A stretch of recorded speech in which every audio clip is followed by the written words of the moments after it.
Merced pre.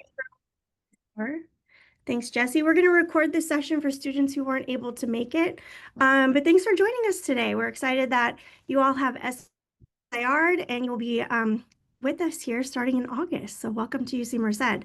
With that, we'll give our team a chance to introduce themselves so you can see who you're talking to today. So I guess I can go first. Welcome. My name is Jess Ventura. I'm the Graduate Recruitment Manager here at UC Merced.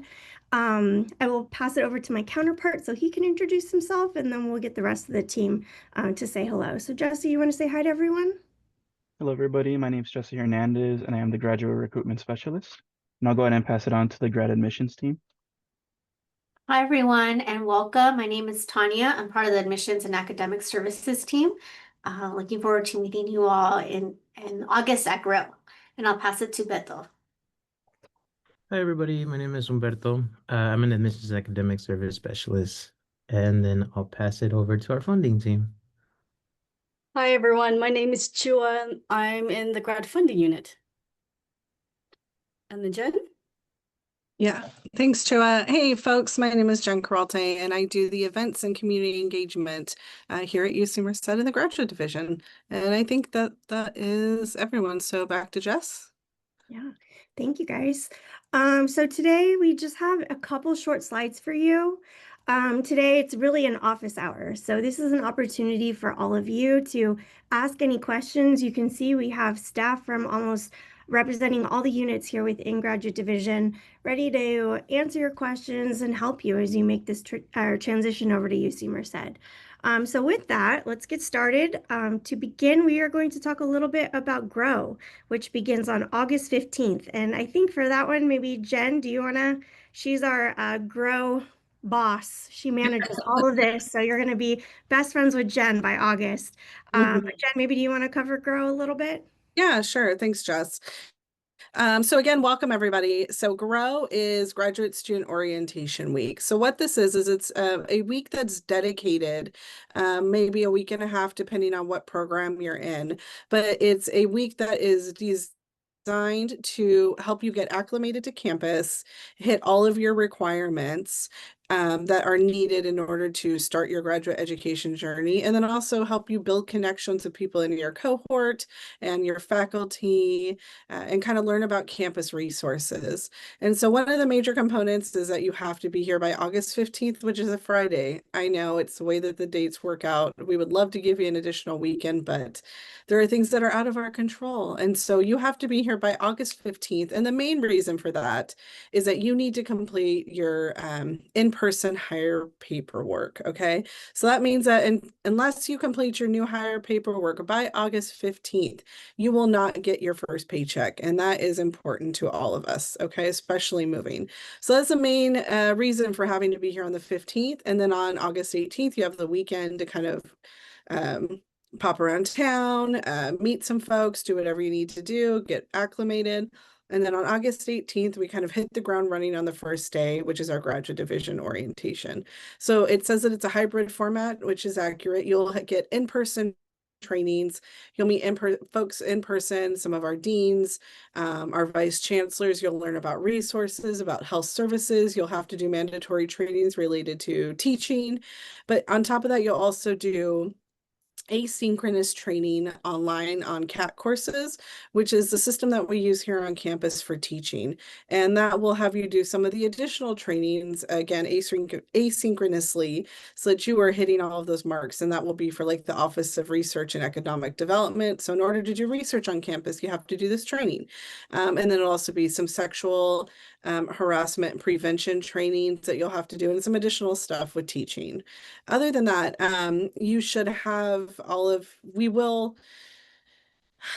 it's a big week. And so every graduate group is different. And so as the date approaches, we will do our best to kind of meet with folks and kind of help you navigate what is needed from your group. But you'll receive a schedule the week before GROW starts. But until then, if you have questions or you need anything answered, you can always reach out, and I'll throw the email address in the chat, the Grad Resources.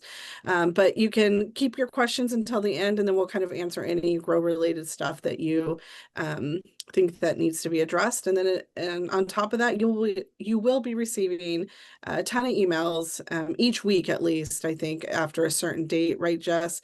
But, telling you to register, keeping you updated, letting you know what's happening next. And so make sure you're checking all of your UC Merced emails for all of that information. Yep. Thank you, Jen. And then after our presentation, when we get to the Q&A, we'll be sure to share these slides in the chat. We have all the links. So like if you haven't registered for GROW yet and you need to, you can go back into this presentation. And right there where it says register here, you can click on that to register for GROW. So just remember, just because you've SIR'd and committed to joining us, that does not mean you're automatically registered for GROW. So you want to be sure to do that so Jen and her team can count that you're going to be coming, and we plan accordingly. And also so you get all those messages, right? So you don't want to not register and then, comes like August 14th and you haven't heard from us, and that's because you never registered. So just remember to do that. You're going to get emails weekly reminding you to do it. So, but yeah, like Jen said, let us know if you have questions. So next up, we have Tanya. Tanya's going to talk a little bit about what's next in terms of the admission process now that you've been admitted. Hi, everyone. Last night you should have received a message from our team regarding the provisional requirements. So provisional requirements are requirements that have to be completed by the last day of your first semester at UC Merced. So all fall 2025 admits, you have until December 19th, 2025 to submit your provisional requirements. However, we strongly suggest to do it as soon as possible, just to avoid any sort of penalties. And penalties are in regarding to you won't be able to register for the future terms at UC Merced. So we want to make sure that you have a bachelor's degree. If a TOEFL or an IELTS was required for you as an international student, we want to make sure that that gets completed as well. So we strongly suggest begin sending that over to us as soon as you can. The only thing I suggest is if you are currently an undergrad student and do not have your bachelor's degree, let's say you're taking summer classes, please make sure that you have your bachelor's degree finalized before requesting official transcripts get sent to our office. I think the next slide, yeah. So in the next slide, here's more information on how to send over your provisional requirements. So if you are an international student, we get this question quite a bit, and you only have one copy of your official transcripts, you can directly drop them off when you arrive on campus. So to avoid any type of fee of mailing over your transcripts, you can drop them off. You can also, again, if you have only one copy, you can make an appointment with us. And once you arrive, we can make a copy of your official copy. So again, our email that we sent out last night has a lot of instructions on that. And I hope it's very clear. And if it's not clear, feel free to email us at gradadmissions@ucmerced.edu. I think that's it for me. Thanks, Tanya. So next up, Chu is going to tell you guys a little bit about what's next in terms of funding. Good afternoon, everyone. For funding, you need to be, and this is the basic eligibility, you need to be enrolled in 12 units or more, be in good academic standing, so completion of 8 units or more of upper division or graduate level coursework, letter grades of B, S, or above, and then no more than 2 incomplete grades. And overall GPA would be 3.0 and higher for maintaining funding eligibility. Thanks, Chua. And then for all of you, if you need to register for classes, the way that you register for classes is through CM Connect. And so once we share these slides, you'll be able to access Connect by the link on this one. If you have questions on your classes, how to register for classes, which classes to register for, who you want to contact is your graduate school support staff. So all of that is handled within the schools. So graduate division, if you contact us, unfortunately, we don't know what classes you need to register for. So make sure that you're working directly with that staff for this in particular, or talk to your advisor and they'll point you in the right direction. And then at the end of this presentation, we actually have all their contact information that we'll share with you as well in case you don't know who to contact for what.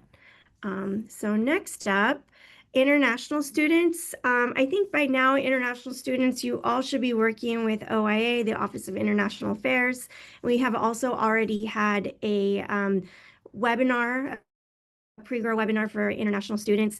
But if you are an international student and you are still confused or you need help, remember to reach out to OIA or contact Jen or myself, and we will be sure to put you in touch with Becky or Cassidy from that office. But just remember, if you're an international student, we need to get you going in this process ASAP if you haven't talked to anyone yet.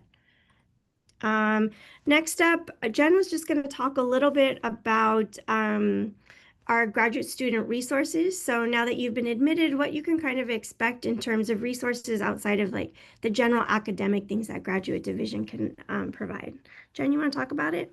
Yeah, thanks, Jess. So as you can see, this is kind of just a general overview of just some of our, I would say, some of our most used services, but we have so many things that we can offer our graduate students as they come into graduate education here at UC Merced. Our number one thing is that we want to focus on your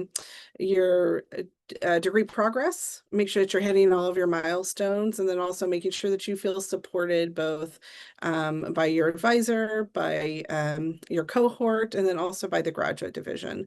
And so some of the things that we do here is a Grad Excel peer mentorship program that if your group elects to participate in this, they kind of pair you up with a seasoned or third year and above graduate student to help you kind of navigate your first year as you're kind of learning all of the ins and outs of grad school here at UC Merced with research. We do a competitive edge summer bridge program, which starts on July 16th, and folks are selected from graduate groups to participate in this program, and it kind of acclimates them and gets them to campus a little bit early to give you kind of like a kickstart into everything. We have a fellowship library. We do a weekly graduate division newsletter. We just completed a dissertation boot camp, which focuses on writing. So really it's about the graduate division creating a space and accountability for you to really get some of that important writing done. So it could be preparing for your quals if you're kind of in that second year, or it could be finishing up your dissertation or preparing some journal articles. And then we have lots of graduate student organizations. There's lots of clubs and orgs. We have our Graduate Student Association that's super active. That's the GSA, and that's run by graduate students. And on top of this, we do monthly events. We do kind of check-ins with folks. We do trivia nights once a month downtown with pizza and burgers and whatnot. And then we also have a lot of other little events that kind of connects you with folks, including like a week dedicated to you all where we do events and programming and lots of free food for Grad Student Appreciation Week. So if you have ideas or if you want to learn more about a certain service or things that are happening around campus, you can always email us at gradresources@ucmerced.edu. You can stop by or you can walk in, and someone from our team will be here to kind of help you navigate what you're looking for. But otherwise, if you have questions about where to find a service or things that are going on campus, or even who you should talk to if something's kind of going on, we can help you navigate that. So always feel like you can reach out. Okay. Thanks, Jen. Oh, and then I'm doing housing too. Go. Did you want to say something, Jess, first? Sorry. Well, by now you all should have gotten this information maybe like 3 or 4 times. But we do have the information here for housing. There are resources like through our housing department that can help you kind of navigate the process. A lot of students really kind of just utilize things like their graduate student Facebook group to find rooms and houses with other students, but there are different kinds of databases like off-campus housing, which is a website run by UC Merced where you can look for apartments. But you should have all received this information multiple times by now. But let us know if you have questions. Jen, anything you want to talk about on this one? Yep, just to kind of reiterate what Jess is saying, if you have not secured housing, we suggest that you really start looking for that now, and that all the resources that we've given you. But if you need those, again, reach out to one of us. But this should be very high on your priority list to find a space so that you are here and you're ready to work and you're ready to start grad school by August 15th. Okay, Yep. that's Cool. Thank you, Jen. So we'll share these with you. These are the contacts, the additional contacts outside of graduate division. So for our international students, how you can contact OIA, engineering students who you need to contact, social sciences and humanities and art students. For you natural sciences students, they actually split out their contacts by graduate program. So there's not a general email. Just make sure that you're contacting your graduate program with questions. But of course, if you don't know who to reach out to, we're always happy to be your starting point and connect you from there. And then finally, here are our emails. You can find us also on social. So we have the same handle for all our channels. So if you want to check us out and follow us and see what's going on. I know today Jen is having a cookie and coffee event for the grad students. So you can kind of catch up and see what our staff are doing with our graduate students and the fun things that we try to make happen here. So with that, I'm going to stop the share.